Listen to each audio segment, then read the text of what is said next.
Maria worked nights so no one would see her. The empty offices, the quiet halls, and the hum of fluorescent lights were her company after everyone else had gone home.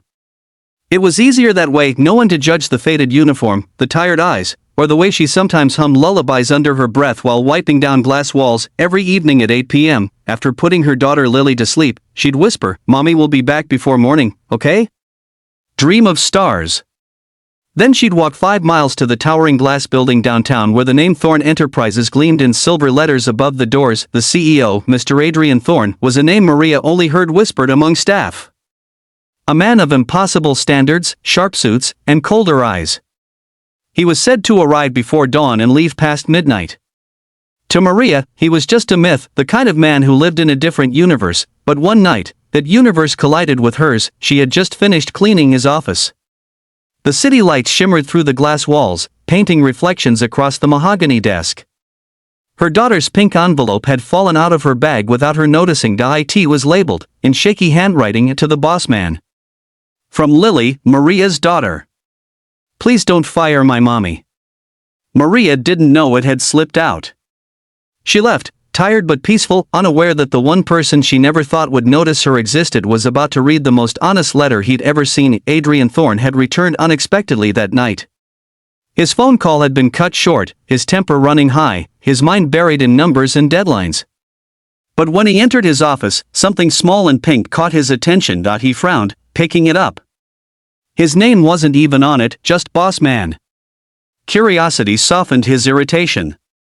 He sat down, unfolded it carefully. Inside were uneven letters written in crayon. Dear Bossman, please don't be mad if my mommy is slow. She works hard and only eats noodles so I can have lunch at school. She tells me you're important and your desk must shine.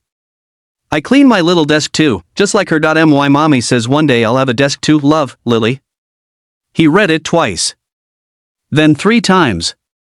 The words hit something in him that hadn't felt human in years, because once, long ago, Adrian Thorne had been that child, watching his mother scrub floors so he could dream big. He had buried that part of himself beneath layers of ambition, skyscrapers, and silence, and now, this tiny letter had brought it all back. He placed it down slowly, staring at it like it held a secret.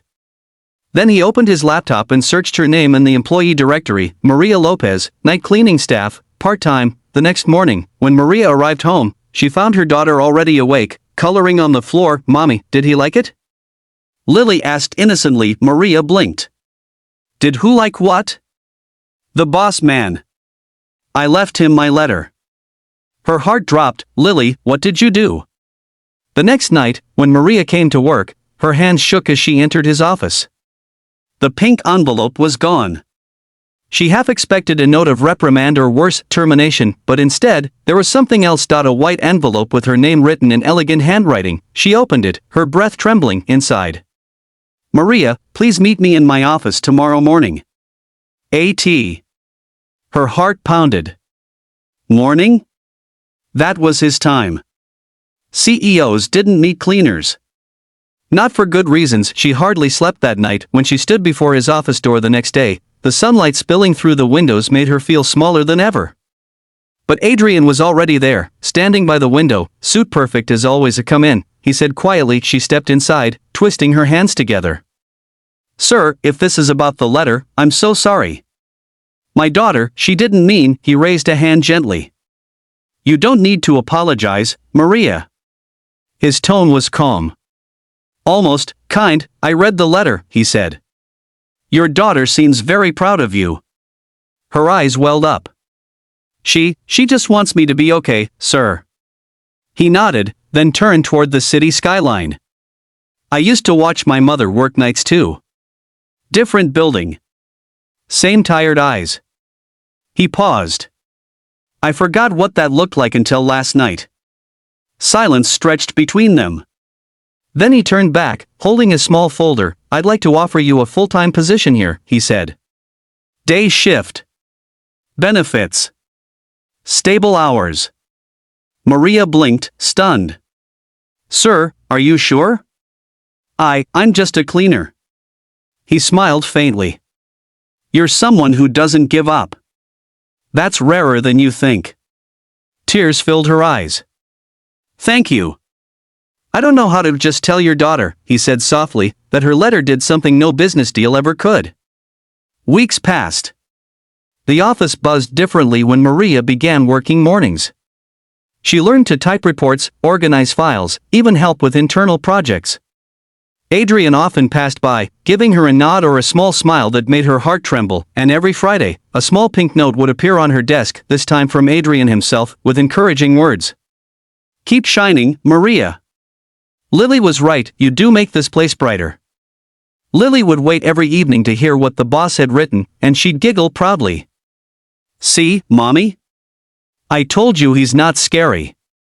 But one Friday, Maria found something different in the note. It wasn't just a thank you. It was an invitation. Maria, tomorrow's the company family picnic. Lily's invited too. Adrian, her heart swelled. For the first time, she realized he wasn't just seeing her work, he was seeing her. At the picnic, Lily ran across the grass laughing, her curls bouncing. Adrian watched her with warmth in his eyes that surprised even him. When she ran up to him holding a juice box, she said, "Are you my mommy's boss?" He smiled gently. Something like that. Then Lily added innocently, "She says you helped her dream again." Adrian knelt down. "No, sweetheart," he said softly. "She helped me remember mine." Maria stood a few steps away, tears glistening as the wind rustled through the trees. For the first time in years, she didn't feel invisible, because one little girl's letter had changed two lives, one who'd lost hope, and one who'd forgotten what compassion felt like. By the end of that year, Maria had been promoted again, this time to office coordinator. She'd earned every bit of it. Adrian often said she reminded him that humanity was still the strongest part of leadership, and every time she cleaned her desk at the end of the day, she'd glance at a framed pink letter resting on the corner, the original one, still written in crayon.